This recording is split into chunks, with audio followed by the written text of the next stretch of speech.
Okay, so DavinciResolve. What I would do is I launch the program, and I'm using the most recent version right now. At the time of this recording, it's 21. If you do purchase the professional grade version of DavinciResolve, every time there is an update, you get the update for free. And I've known of people who have had this for years, and they're still getting free upgrades. So it might be worth it if it's something that you do often. If it's just something you dabble with or need it to do a project here and there, you can use the free version. Some of the things I show you today may not be available in the free version. That's completely up to you if you get the Studio and the Pro, or you just get like the free one. Either way, it's nice when something's free. Okay, so on the screen here, you can see projects. And if I kind of scroll through, I might see different parts of an older project. But let's just go, if I was doing something new, and I'm just going to call this one DR for DavinciResolve, because it's going to be part of the video you're seeing now. And I just choose my location, and that's fine. Okay, so I hit create, done. Okay, so here we are. Now at the bottom, pay attention, there are these different little tabs. It's kind of like your media pool. This is what I use. I do not use this cut, but people can. There's just some features I'm missing in this screen I can do over here on the edit instead. And I'll show you what I mean. Okay, first off, you want to put the media you're going to use into the program. I mean, basically it's just a GUI interface. You're going to be accessing stuff from another part of your computer. If I go here, I got these two files. I'm just going to drop them over here. It's going to want to change the frame rate. Now, if you set it up correctly, then your recordings are always going to be at the frame rate you have set under your preferences. So if I wanted to go up here and change my preferences, I could, and then I might not have to change it every single time. But I don't really mess with this stuff too much. I kind of just set it and forget it. But anyways, let's just take a look at these two clips. I'm going to show you just how easy this is.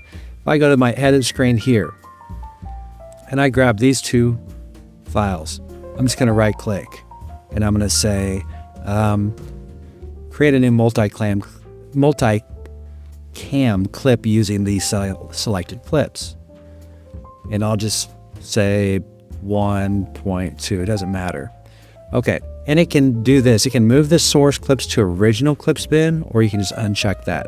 I'm not going to move it. I don't have too much going on in this project, but if you have a lot of different multi-cam things that you're putting together, you may want to consider doing that so it doesn't clutter up your little media pool. So I'm just going to hit create. And then from here, I've got this, when I put the mouse over the top of this one, you can see both of the camera angles. If I just go over one of these, I only see one camera angle. So I'm going to go here, and I could just drag this onto the timeline, or I could just right click it and say, create a new timeline using the selected clips. Okay, let's just say I go here, and I drop it on the timeline, and then what you cannot see on camera is I have a little speed editor. You don't need a speed editor, but for the price of the DavinciResolve, I was able to get the speed editor at no extra cost. I think it was a little bit extra, but not by much. But all I'm doing is I'm going to choose where the video starts and ends. So I'm just using the little scroll thing here, and I can already see, if you're looking at my screen, where the little gray is where the talking. It's the sound, getting sound. Okay, so I'm getting kind of there. I'm kind of looking. Do I look completely asleep? I do look completely asleep. Okay, well, I'm just going to throw a, I'm hitting split. I'm just going to do what we call a ripple delete right there. Bring that back to the beginning. Now, I'm going to show you on the screen here, if you take this and you make it smaller, you can reduce what you see on your timeline there. So at some point, I'm going to end. Okay, now, if I go back over here, the only thing I'm doing on the timeline is I'm going to be choosing which camera angle. I can do that very fast if I just kind of scroll, and basically on my little speed editor, I'm going to be hitting 1 or 2. There are shortcut keys you can do on a keyboard, And there's ways you can do it with the mouse. I don't know all that. But essentially, if you're using one camera and not two or more, you could skip this step.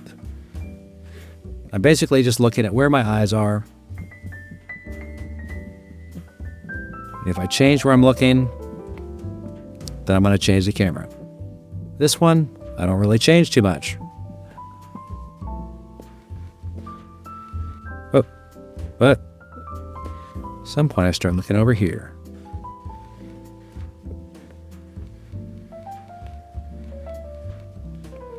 Oops, I forgot a step.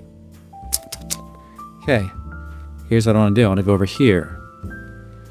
And I'm looking for, how do I see the multicam? Okay, I had missed that I have to go up to View and change it to the Source Timeline Viewer. When I do that, I can go here and select Multicam. Okay, now let's do this again. So Multicam View. If I'm going through here again,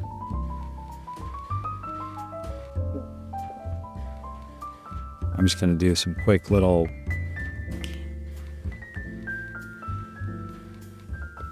okay, and if I go to the end of the video, about right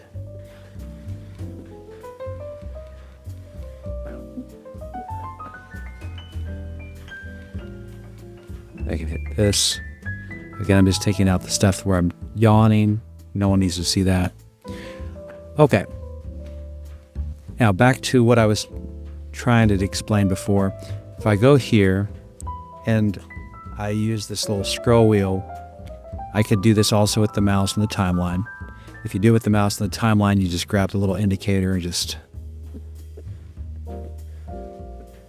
Okay, what I'm looking for is where my eyes are going to move to the other camera. Now, this is what happens when you film with the with the Rodecaster video display showing on the monitor. If your cameras are on either side of the monitor and you're looking at the monitor, then you're never looking at the camera. So good or bad, that's how it's done. Why do you use the multicam shot? There's two things. If you are doing an interview with another person, obviously it's when you switch to the other person. Also, for visual interest, you don't want to stay on one static shot the whole time. Okay, so let's just say this is perfect. I love it. And what I'll do next is I'm still on the Edit tab. Okay, I don't need to necessarily grab a certain part like that. I can just go up here to Timeline.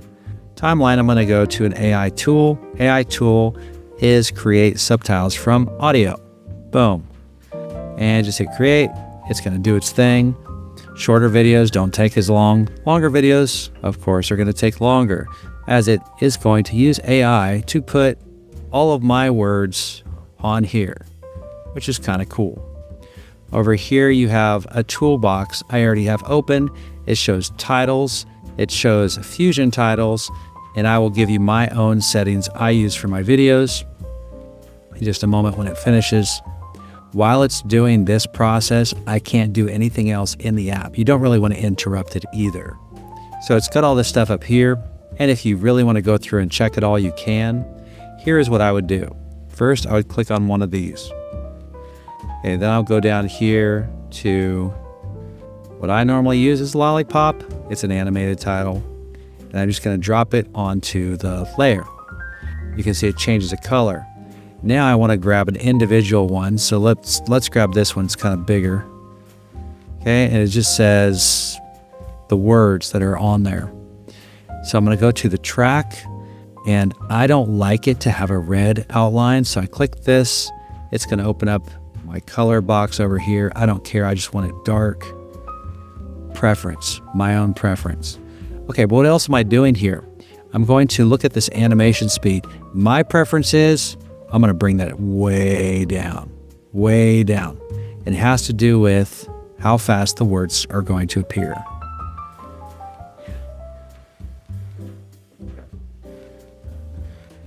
Okay, then I can choose. Do I want the words to be on the bottom, or do I want to move where they're at? I wouldn't really mess with this one because you kind of want your words centered, But this over here is going to choose, you're dealing with an X and a Y. The Y is going to be up and down. The X is going to be left and right. If we had a Z, it would be going into the background. Okay, that's how graphs kind of work on these apps. So if I wanted it at the top, I just throw it up here. That's fine. And you can kind of see how the animation is going quickly on that, and that's fine. I don't really mess with the size or any of these other settings, because when I start changing those, sometimes the words don't fully appear. They get cut off, or it has a weird spacing with the speaking. All right, so that's all done. Then what I'm going to do is I'm going to grab all of this, everything that's been done. I'm going to give it some space, because I have also recorded separately. I've got intros and outros for what I use. So if I go intro, outro, and I grab these two, I'll have to make a small adjustment. There's one of them I haven't fixed. And you see I'm still on the edit page. Normally I would just put it on the media page, but these are already kind of done. So I'm going to grab my outro, put it here. I'll fix this in just a moment. My intro is going to be over here. Throw it over here. And I could do something easy, but you see where this is located right now? This red line. If I make my timeline very large, it's going to become large there. Okay, and that's kind of what I want. Because this goes through here, I'm going to bring this up to a different video layer, and I'll show you why in a second. I want a different video layer and I want a different audio layer, because I'm going to change something on the other settings, and it's going to affect the entire line that it's on, or channel that it's on. So let's go ahead and make this smaller again. And I could do the same thing with the outro, is just move it like that. I'm going to go ahead and lock the layers. I'm going to grab everything else. And then I'm going to go back into a closer view on the timeline. And I'm going to now, oops. Let me click undo. This was not supposed to be locked. Okay, but we need this one to be locked, I guess. Okay. And then all I'm going to do is I'm going to look at this to see kind of where the sound is stopping from one and going into the other. And I'll just preview that. Okay, I want it to be a little bit sooner.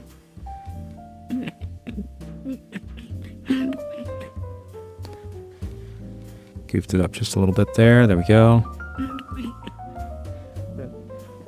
Okay, now I got that done to my liking. I'm going to click this. Oops. Let's go ahead and make this.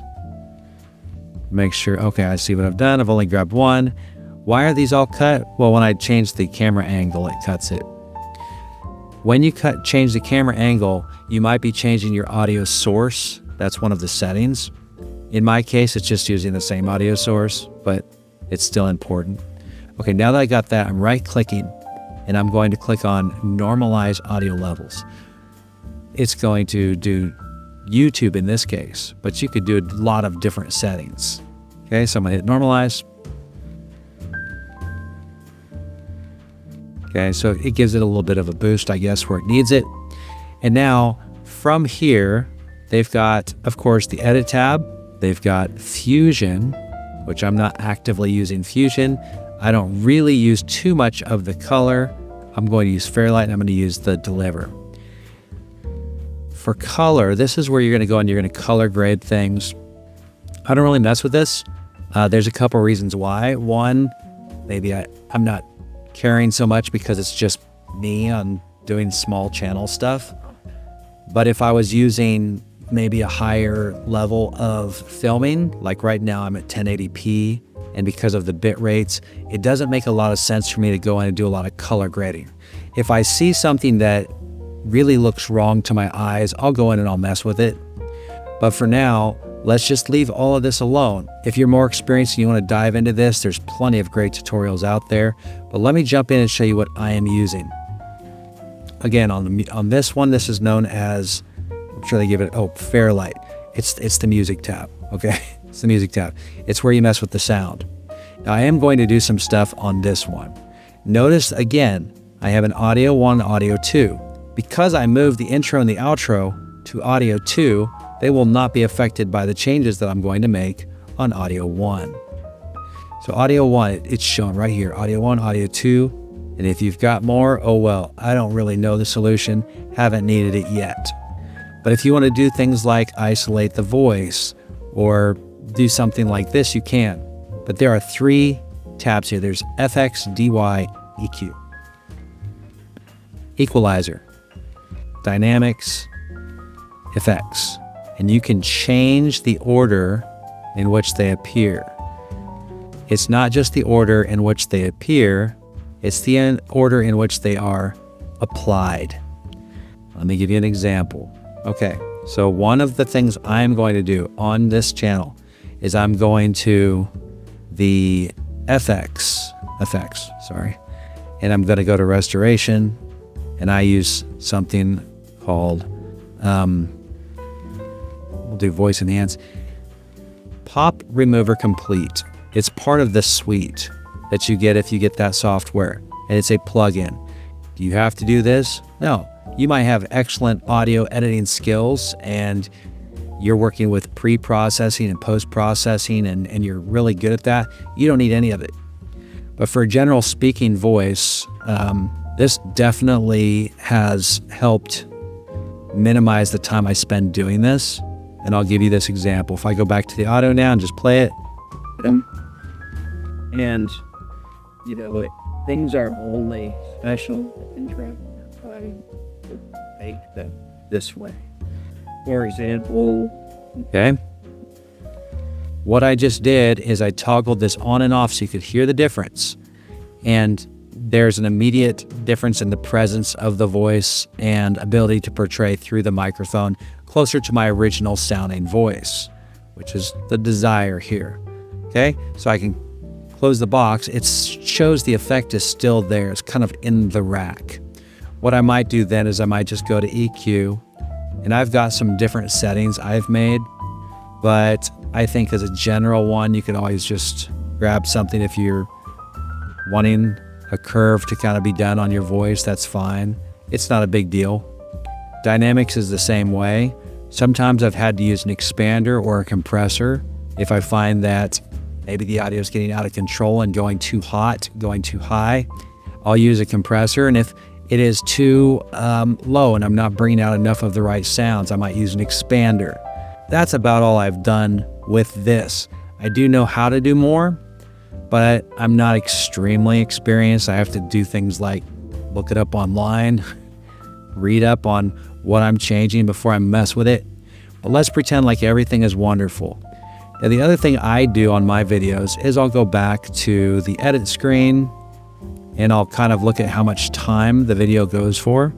And I have a list of music that is different lengths of time. And I'll drop the music in the background, and I'll do that in a second here. Let me change one thing first. Let's pretend this is the whole video. And let's say I was going to do the outro. Well, the outro is going to be a little bit more tricky, and I'll show you why. So let's go in close. Okay. For one, we know that I wasn't done speaking yet. it's a bad thing. I'll bump it up just a little bit there. This is just... It's a bad thing. Okay, so timing-wise for the sound, that's okay. Now, I don't really like how it cuts like this. So what I'm going to do is I'm going back over to this toolbox. Now I'm hitting video transitions. You got a lot of different things you can do. Let's keep it basic. Let's just go to dissolve and say cross dissolve. Okay, cross dissolve. And it kind of gives you a sample of what it's going to look like. I'm going to drop the cross dissolve on the incoming slide. So now it goes.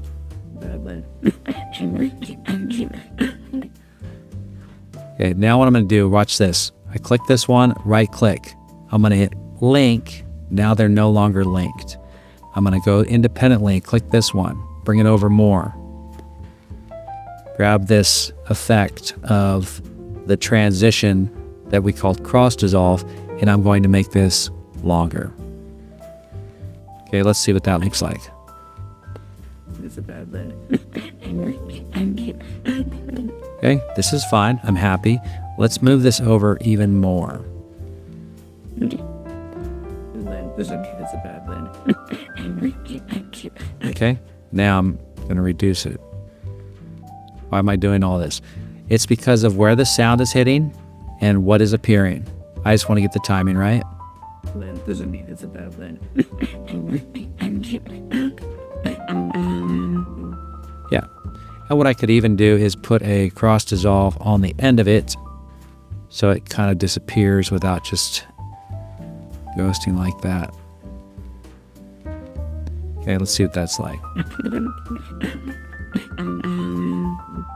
Yeah, that's smooth.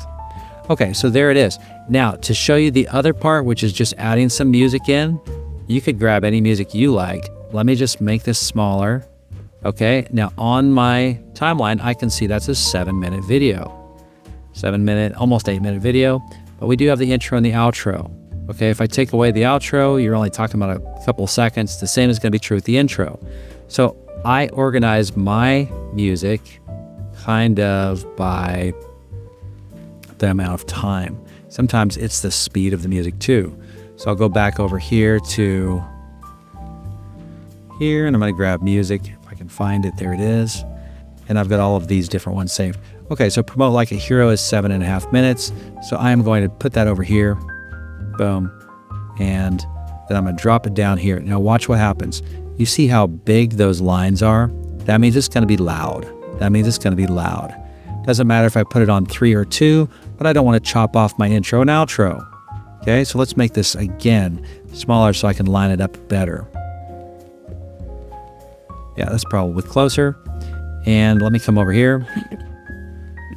Now, if I don't change anything, if I change nothing, this is how bad it's going to be. This gets terrible. For one, I want to bring this over because I would never start it that soon. This is not going to sound good. Let's see if you can hear. Hello, on this special edition of Create Your Role, doing. Okay, so as a general rule of thumb, you don't want the person who is speaking on your videos to be dominated by the music that's supposed to be BGM, background music. So what I'm going to do here is I'm going to just move this. Do you see how the arrow changed to those 2 little ones? I'm just going to drop the gain down, drop it way down, way down. Yeah, maybe like to a -17 or -20. I don't know trying to do it. And try it out. Edition of Create Your Role, doing something I don't normally do, which you. I could even have it up a little bit more, not by much. Boxing, especially I'm not sponsored, but okay, and I'm happy with that. So then all I do is I just check the end of the video and make sure this is okay. Okay, I could have done it the easy way. It's smaller this way. Now remember, I grabbed something that was almost the right length of time, so I probably don't have to do this, but let's just see if I have to make this any shorter. No, this looks pretty good. So as this ends, I just check it. And finally make sure that the rattling inside doesn't mean it's a bad thing. Okay, now let's say I'm happy with all of that. I like the sound on the audio. I like the image quality. I got the timing right with my transition.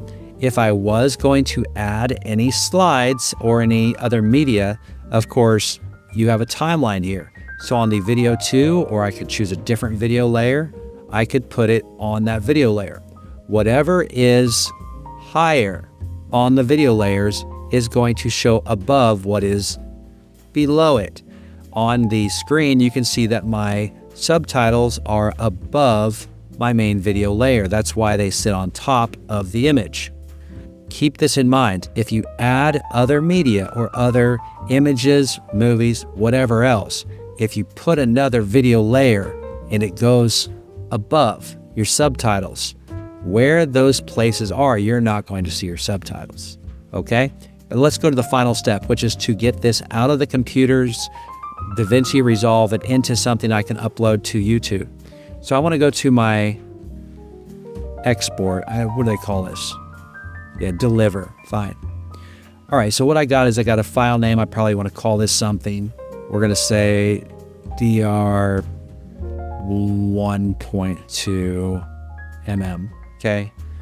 And just make sure it's in the right spot on your computer. So I want to go down to this one and this one.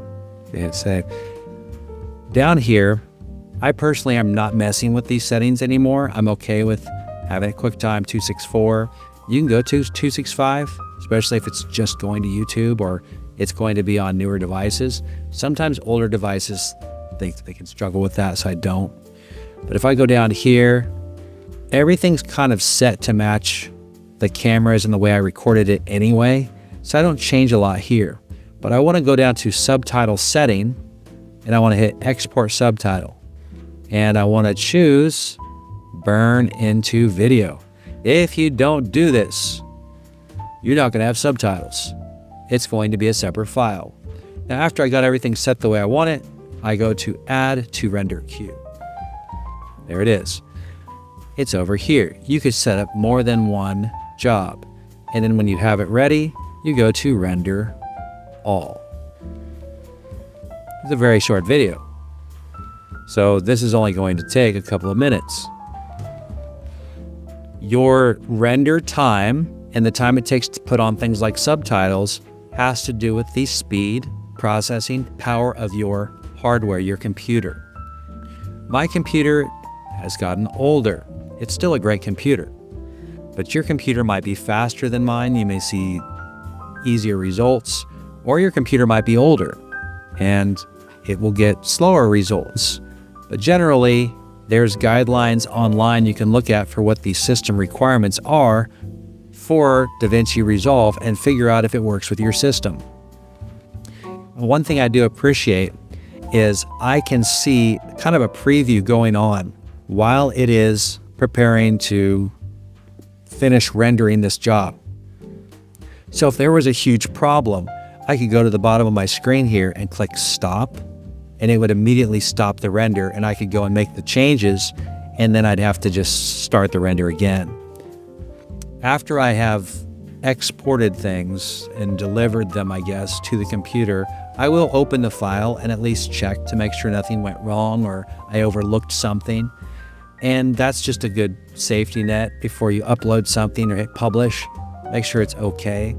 If you are making like a thumbnail from the video, of course you can grab a still image, or you can just, whatever program you're using to make a thumbnail for your video, that'd be kind of the last thing. I'm not doing a video on how to upload to YouTube. There's plenty of those. But that's how easy using DavinciResolve is. There are so many more things it can do. Like again, I just barely touched on this screen right here, which is extremely powerful, and you could be changing all kinds of settings with the way things look. You could be using the node editor. You could be using LUTs and doing a lot of things with your film. So if I went to here and I just gave you an example really fast, okay? If I were to put this on, it's showing me a preview without me actually installing this onto the thing. If I go to this one, I can see how it changes. This one, I can see how it changes. If I was recording with RAW and a higher bit rate, I would learn this better and do it. But if it's not something you want, if you're not making a stylized video, you don't have to do it this way. If it's part of your workflow, you already understand it, and it makes it very easy. The node editor, you can drop different effects. You have things that go in and out. You can have different ways to connect it. And kind of like the order of effects you have on the audio side, where you can change the order of what happens when, if it's effects first or the dynamics or the equalization. With the node editor, you can also select which effects happen in which order. Tons of stuff in this program to explore. Let's stay out there, stay creative, create your way.